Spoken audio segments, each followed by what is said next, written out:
నా కొడుకు శవం నాకు అవసరం లేదు. నేను అరెస్ట్ అయినప్పుడే చెప్పేశాను.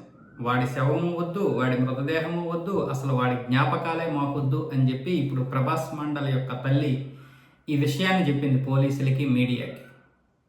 ఇలాంటి వెధవలు ఉండడమే వేస్ట్. నా కడుపులో ఇలాంటి వాడు పుట్టినందుకు నేను చింతిస్తున్నాను అన్నట్లుగా. ఒక 11 సంవత్సరాల బాలికని అత్యాచారం చేసి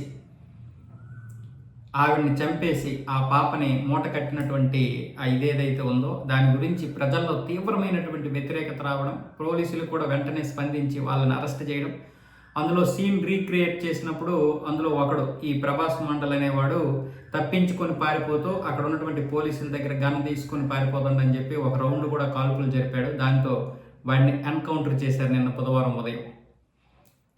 వాడి యొక్క శవమానం పోస్ట్ మార్టం అయిపోయింది. వాడి శవాన్ని ఇప్పుడు తల్లిదండ్రులకి ఇస్తే వాళ్ళు వద్దనేశారు. అలాగే వాడి భార్య కూడా వద్దు, నేను పెళ్ళైనప్పటి నుంచి నరకం చూశాను, ఇప్పటికైనా విముక్తి వచ్చింది, వాడి జీవితం వాడి జ్ఞాపకాలు మాకొద్దు, ఏమైనా చేసుకోండి అంటే ఇప్పుడు దాన్ని వాళ్ళు అధికారికంగా అనాథ శవం కింద ఇప్పుడు వాడి యొక్క అంత్యక్రియలు ప్రభుత్వం చేసేస్తుంది అనమాట. అంత్యక్రియలు అంటే వాడిని దీన్ని చేసేస్తారు కరెంటుతోటి.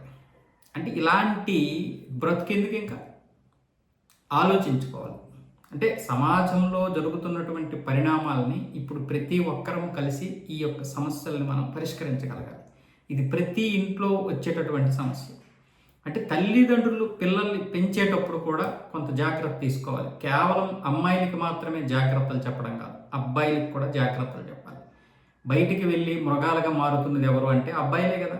ఏదో ఒక కన్న తల్లి కన్నటువంటి వాడే కదా. అమ్మాయిలకి మాత్రమే జాగ్రత్తలు చెప్తున్నటువంటి ఈ సమాజం అబ్బాయిలకు కూడా చెప్పగలగాలి. వాడు మాదక ద్రవ్యాలకి బాగా బానిసయ్యాడంట, ఆ తల్లే చెప్తుంది.